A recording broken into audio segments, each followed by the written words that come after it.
In algebra, we can perform operations on functions before we plug in a number. F plus g of x, f times g of x, f minus g of x, f divided by g of x. Now, it's important to note that this does not say f plus g times x, even though it looks that way, because there's two parentheses written next to each other. This is just the notation that tells you add the f and the g function, then plug in the x value. There's another way you might see these written, and I'll write them right here. F of x plus g of x,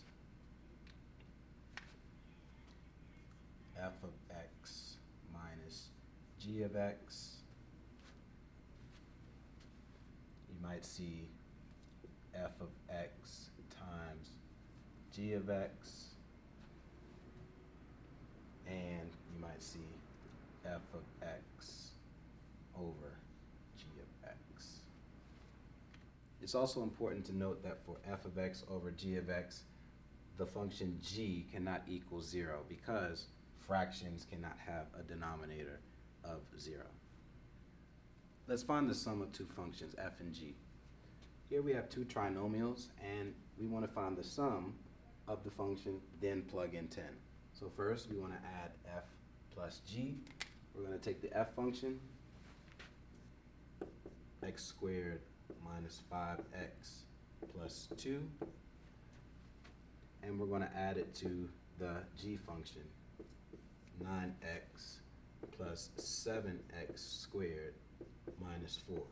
Now I know what everyone's thinking is the second one is not in standard form, and I did that on purpose just to make sure that we are combining like terms correctly. That's something that I see my students have trouble with all the time, so I just want to make a point of that.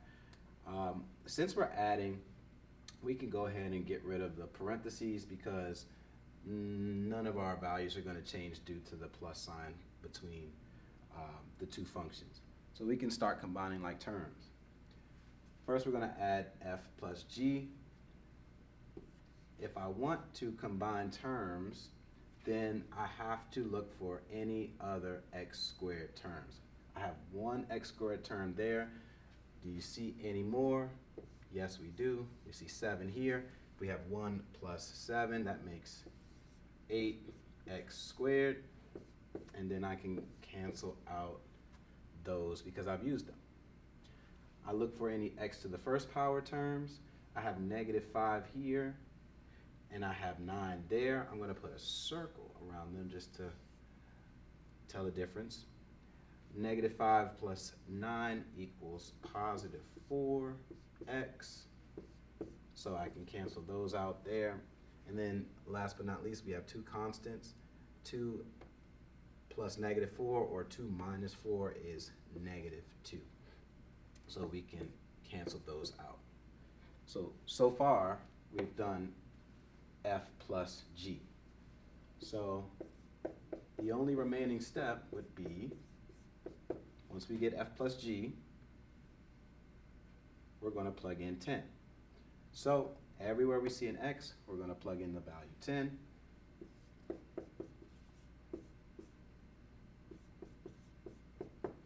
So, like I did earlier, everywhere there's an x value, I put an empty parenthesis, and then we drop our 10 into the empty parenthesis. Following PEMDAS, of course you want to multiply 8 times 10, but that is not correct. You need to do the exponent first. You must do 10 squared. 10 squared is 100, so this is 8 times 100 plus 4 times 10 minus 2. No more exponents. Now we can multiply. So 8 times 100, 800. 4 times 10, 40. And then drop down to minus 2. 800 plus 40 is 840. 840 minus 2 is 838. So f plus g of 10 is 838.